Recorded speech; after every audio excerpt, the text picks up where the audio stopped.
All right. Good morning, everybody. This is the Men's Sunday School class here at Mercy Baptist Church. My name is Robert Rathbone, and our book has us covering Proverbs chapter 27. Looks like it's got all 27 verses, and as has been true for the last few lessons here in Proverbs, they're giving us so many verses we can't dwell very long on each one. So we'll just have to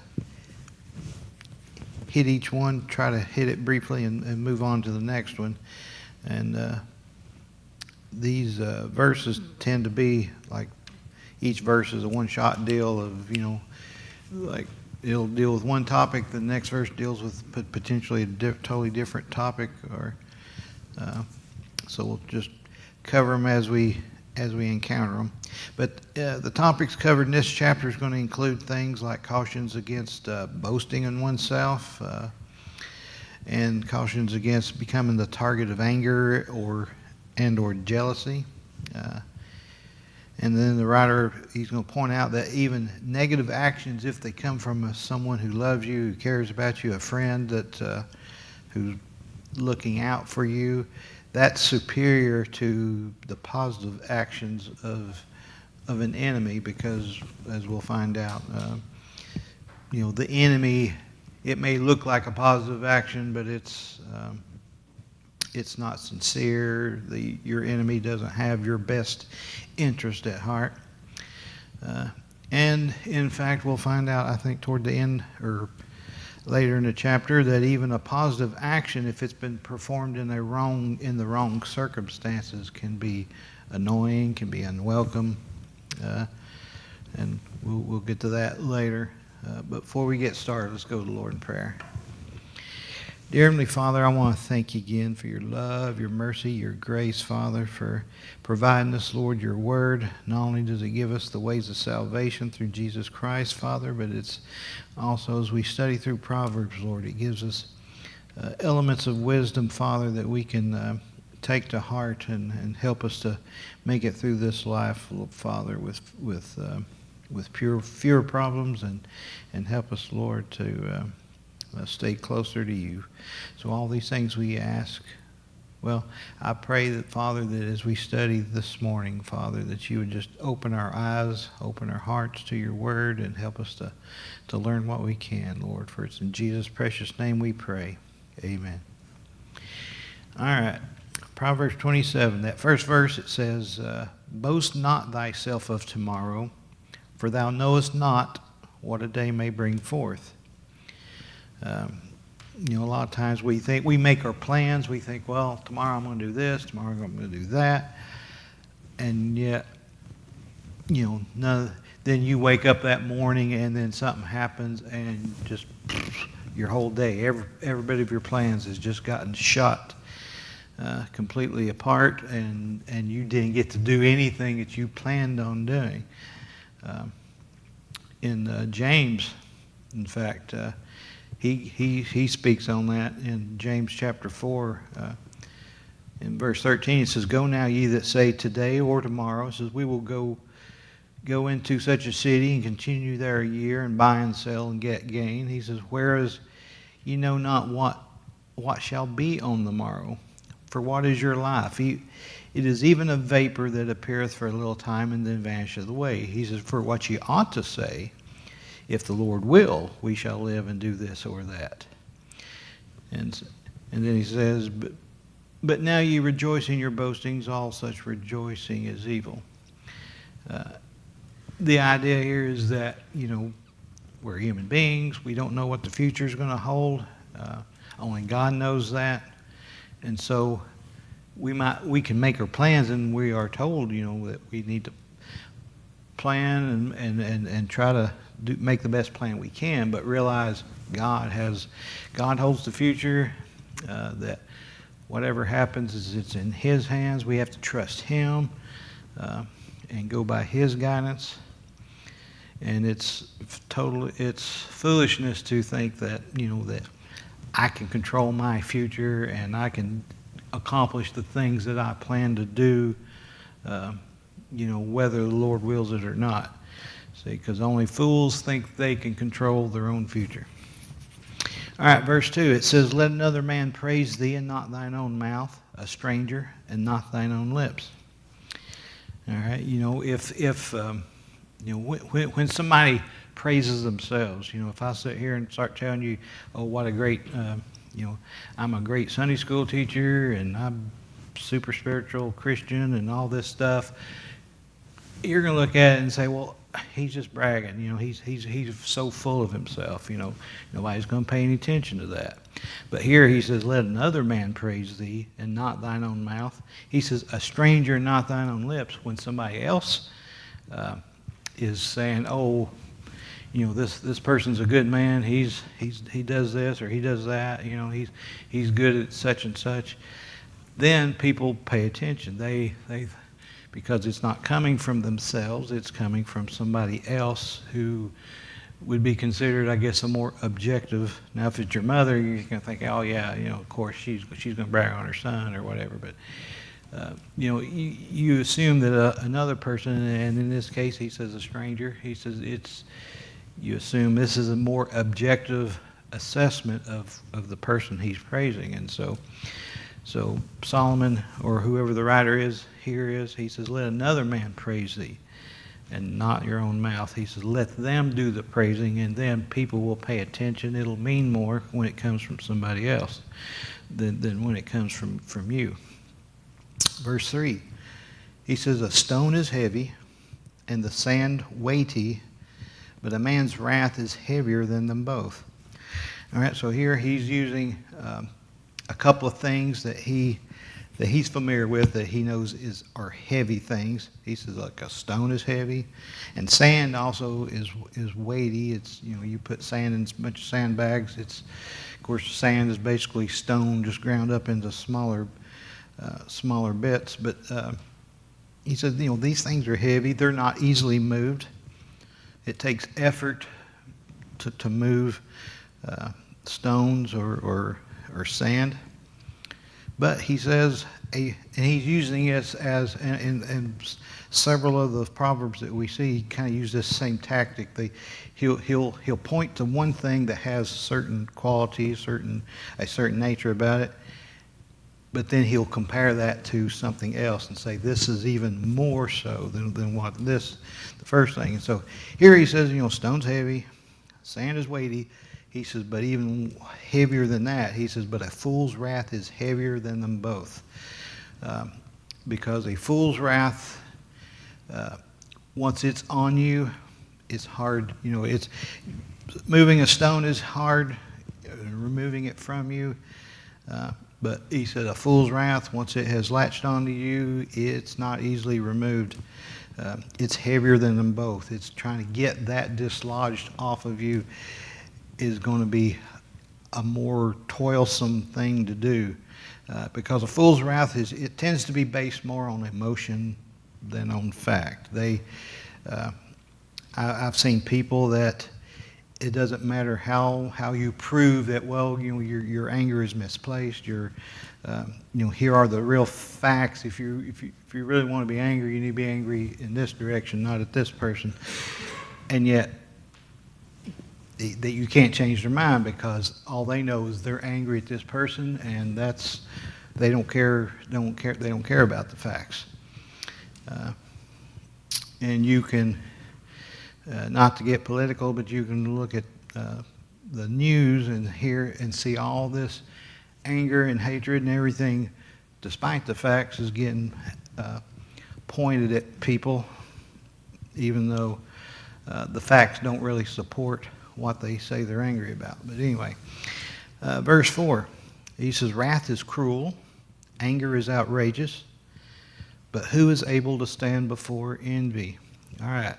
The Hebrew word there for outrageous, it refers to a flood or a downpour. It's like a torrent of water that's, like during a flood or something other, and all the destruction of water that just comes rushing through where water wasn't intended to go.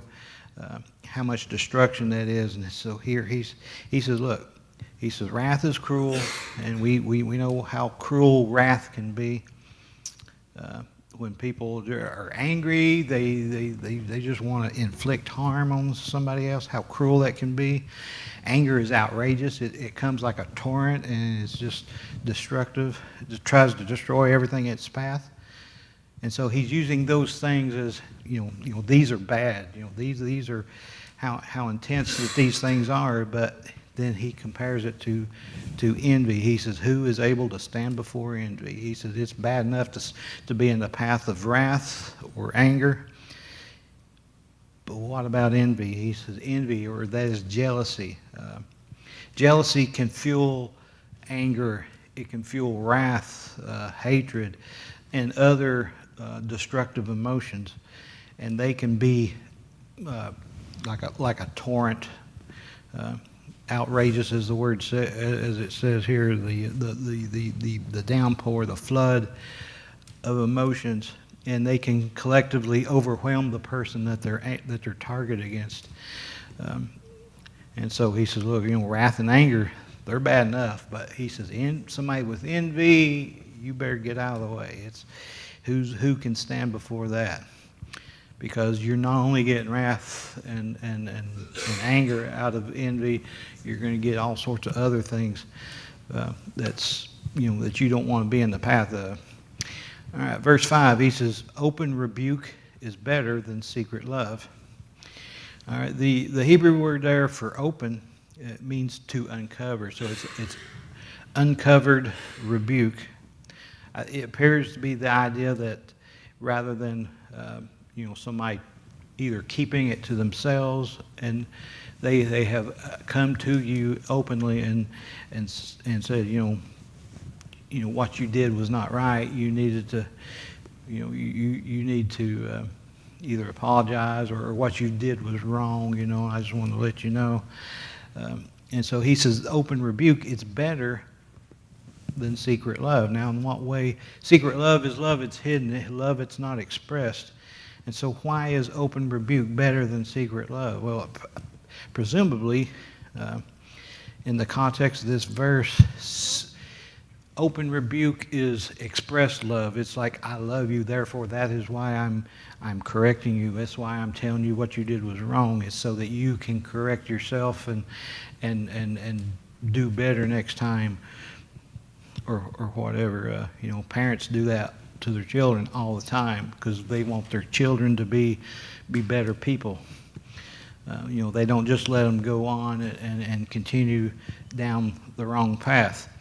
And so that's why he says open rebuke, because it is an expression of love. It is love that is expressed, and it actually accomplishes something. It's better than secret love. It's like, well, I love that person, but I'm not going to tell them I'm not going to help them by telling them, what they need to hear, to correct themselves. All right, so verse 6, he says, faithful are the wounds of a friend, but the kisses of an enemy are deceitful. All right, so ordinarily, hey, we prefer to have kisses over rather than having wounds. But here he says, faithful are the wounds of a friend. A friend, he might tell you what you don't want to hear. He might actually harm you in the sense that if he corrects you and tells you, hey, this is what you did was wrong, or you're going down the wrong path, or whatever, that may hurt because you don't want to hear it. But he says these are faithful. Why? Because this person is telling you these things because they love you, because they care about you. They want to get you off the wrong path, put you on the right path. And so he says, look, the faithful are the wounds of a friend, because they are there for your benefit. But then he says, but the kisses of an enemy are deceitful. Now, on the surface, it looks like, oh, this enemy he's kissing, he wants to kiss you, he's wanting to sweet talk you or whatever, and on the surface it looks like he loves you more than the other person who tells you what you need to hear, even though you might not want to hear it. But it says the kisses of an enemy, because he's an enemy. He says they are deceitful. And because he's an enemy, you know that he's not looking out for your he doesn't have your best interest at heart. He is he actually wants to see your downfall. So he's kissing you. He's telling you what you want to hear, because he doesn't want to change your course from the wrong path to the right path. He wants you to go on down that wrong path to destruction.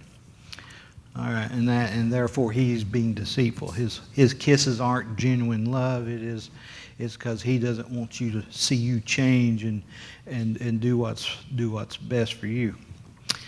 All right, verse 7. He says, "The full soul loatheth an honeycomb, but to the hungry soul every bitter thing is sweet." All right, so I mean we've accomplished that. We've experienced that.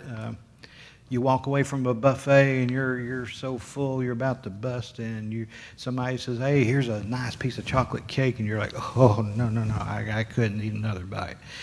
It actually even makes you feel sick to consider eating that piece of cake. And so here he says, "A full soul loatheth the honeycomb." Honeycomb's sweet, and ordinarily you like the taste of that honeycomb. It is a sweet thing to eat. But he says the full soul loatheth. He doesn't. He like turn your head against that piece of cake. You're like, "No, I don't think I want that." That's what he's saying here. Full soul loatheth a honeycomb. He says, but to the hungry soul, if you're starving, he says every bitter thing is sweet. He says, it could be something that ordinarily you would think that's a horrible, whoever cooked that ought to be put against the wall and shot or something, because if it's a terrible cook that made it. But if you are starving, you are looking for any kind of nutrition. And so he says every bitter thing is sweet. He said it don't matter what it tastes like. I'm starving. I need food. Give it to me. And if you want to take it into a broader thing, the idea here seems to be that, like, somebody that's wealthy, they may not appreciate the little things that they have. But the poor, they appreciate every little thing that they have, because they know how hard it was to get it. They know that only by God's grace do they have it. And so on. All right, so verse 8, he says, "As a bird that wandereth from her nest, so is a man who wandereth from his place." All right, a bird that's wandered away from her nest. She's left her young neglected. They're exposed to predators, and while she's away from her nest, she's exposed to danger. A hunter or a predator could take her. And so he's comparing that to a man who's wandered from his place, from his home, from where he's supposed to be. That he has neglected his responsibilities at home. If he's wandered away from home. All right, verse 9, he says, "Ointment and perfume rejoice the heart. So doth the sweetness of a man's friend by hearty counsel." All right, now we all know that ointment and perfume, these are sweet smelling things that that we like. As guys, we're not as excited by smells as maybe as women do. I see women go into these stores and they're pulling these scented candles and they're popping the top off. They're, "Oh, smell this," and but here Solomon is saying, ointment and perfume, good things that smell good, they rejoice the heart. They put a smile on their face. They say, "Oh yeah, that smells good," and we like it. But then he says, "So doth the sweetness of a man's friend by hearty counsel." He says when a man's friend comes to him and gives him good advice and advises him on way he should go, or on opportunities, or whatever, gives him good counsel, hearty counsels from the heart, because he loves the man. He knows that this comes from a heart of love, that this man is telling me this because he loves and he cares about me. He says that'll put a smile on your face.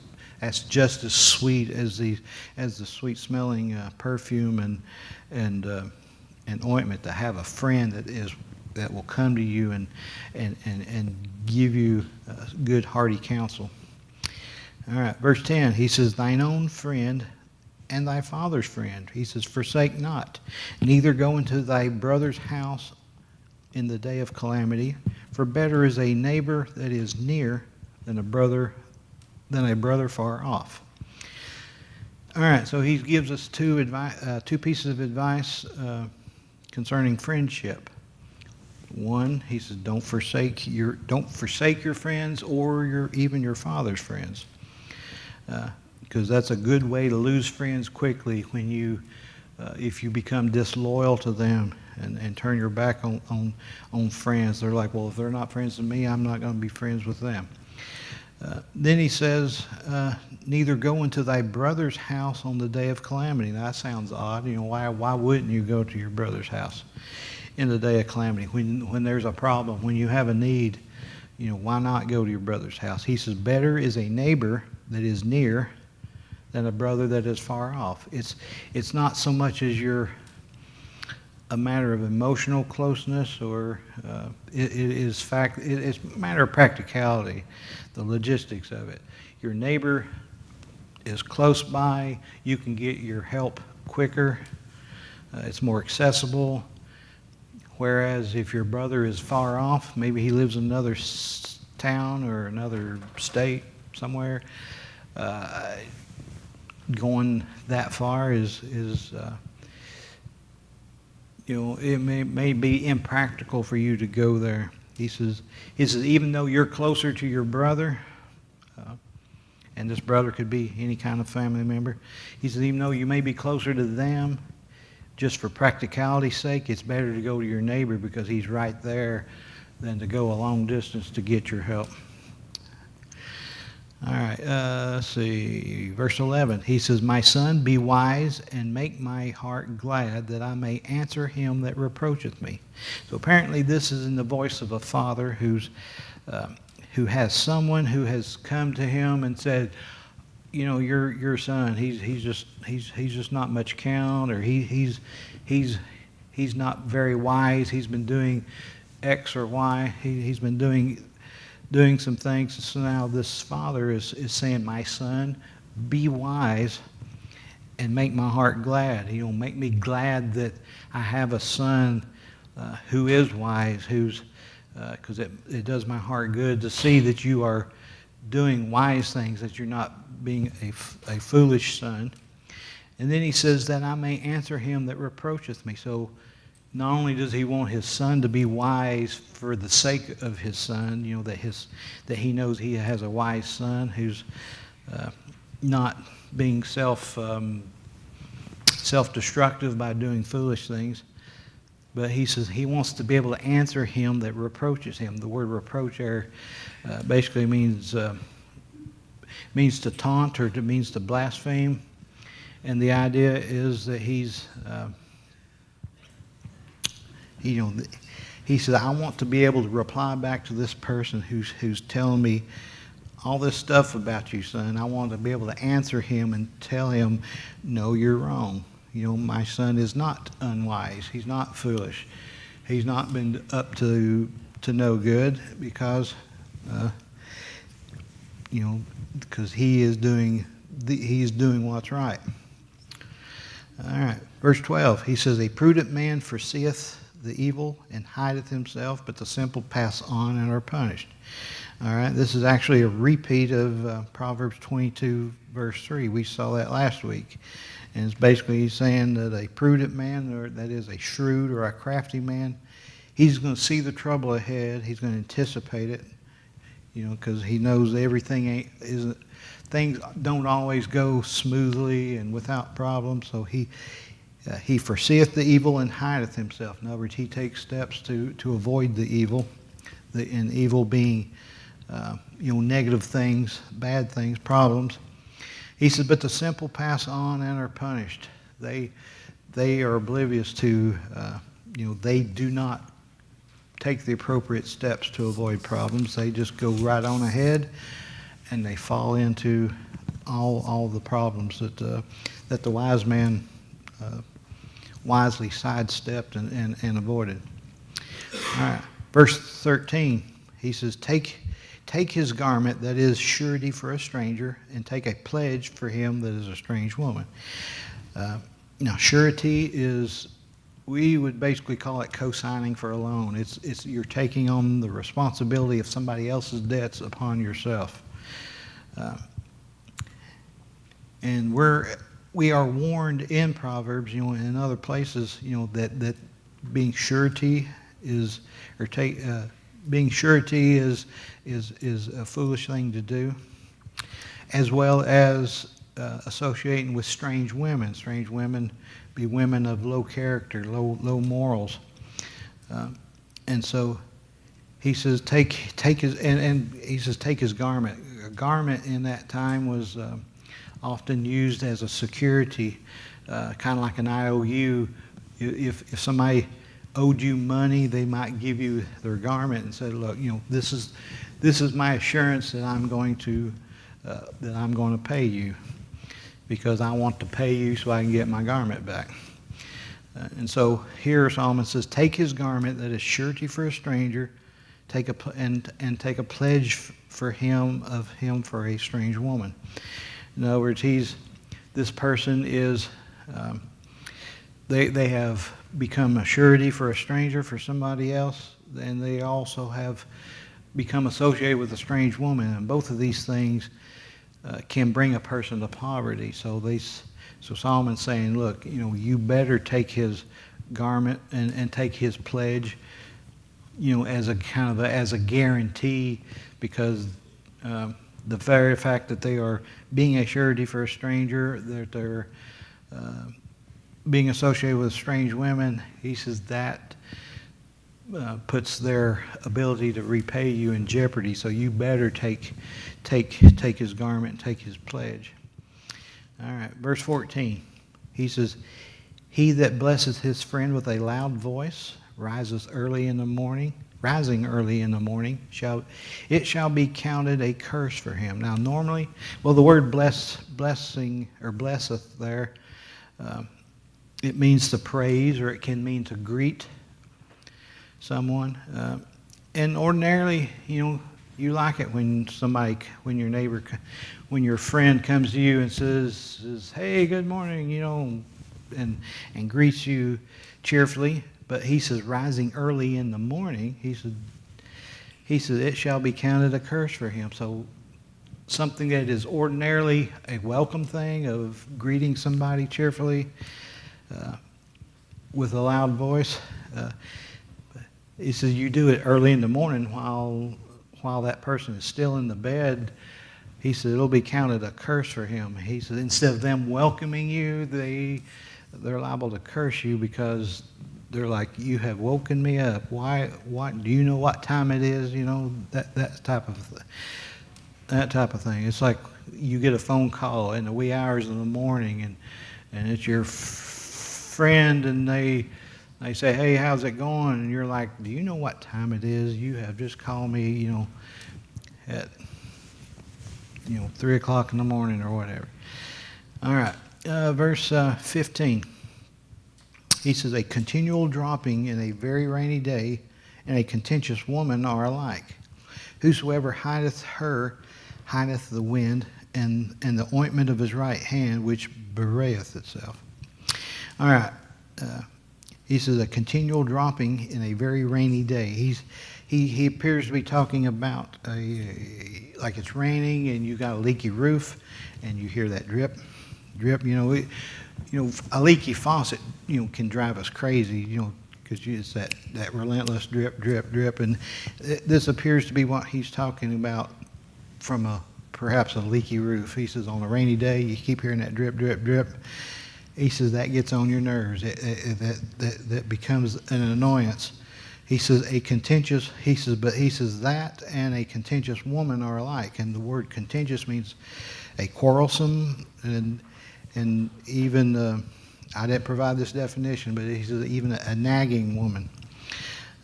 But he says these two things are alike. They are both annoying. The dripping water from a rainy day and a contentious or a quarrelsome woman, he says they are alike.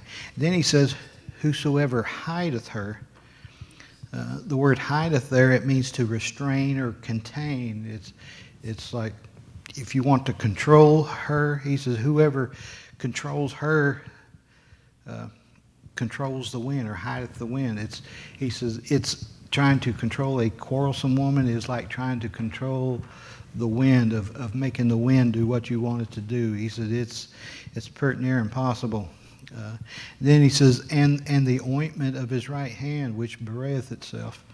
The word ointment refers to oil, so it's like trying to grab oil out of a bucket. He says it just goes right through between your fingers. He says and it bewrayeth itself. In other words, your right hand is typically your strong hand, your dominant hand. Like that's your best chance of grabbing the oil is going to be with your right hand. He says, but it's useless. It's pointless. So he's saying, trying to control a quarrelsome woman is a pointless endeavor, I guess. He's basically what he's trying to say. All right, verse 17. Iron sharpeneth iron, so a man sharpeneth the countenance of his friend. All right.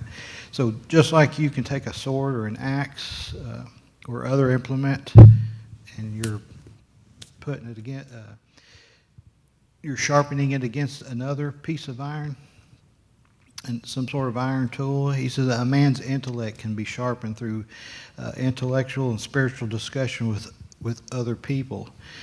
He says, so a man sharpeneth the countenance of his friend. Not everybody agrees on everything, but when we, if all I know is what I think and I'm in my little silo and such, I might come up with ideas. Some of them good, some of them bad.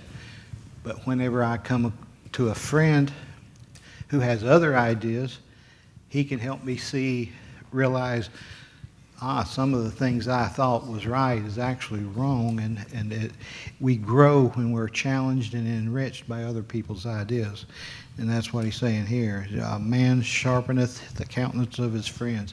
He can challenge our ideas so we realize, the idea that I thought was right, actually, it could use some adjustment or is just totally wrong. All right, verse 18, he says, Whoso keepeth the fig tree shall eat the fruit thereof, so he that waiteth on his master shall be honored. All right, so just as a man when he's working to take care of a fig tree, and he's going to benefit from that because it's going to grow figs and he'll be able to eat those figs. He says, he that keepeth the fig tree shall eat the fruit thereof. And then he says, by the same token, he says, he that waiteth on his master shall be honored. The servant or the man that was working on the fig trees is rewarded for his labor. So is the man who's waiteth on his master, takes care of his master, does, the employee taking or serving his master well, he's going to be honored because he's going to be rewarded for his work. Verse 19, he says, as in water face answereth to face, so the heart of man to man. All right. He says, just as when you go and you look in water, in a puddle of water, you can see your face. He says that your face is that face is answering your face because it's a reflection of your own face. He says, so the heart of man to man. He said, we can look at other people and see, they have the same hopes, the same dreams, the same motivations, same ideas. It's like we don't look at other people, or we shouldn't look at other people and say, oh, well, they're totally alien to me, that they, what they want is not what I want, type of thing. Well, they're human beings. They want to eat, they want to sleep, they have the same, unfortunately, same sinful motivations, but also some of the same righteous motivations. The only thing different would be, comparing a Christian to a non-Christian, because a Christian has a whole new set of motivations that come from God. But just on a human level, we shouldn't look at other people and say, hey, they're nothing like me.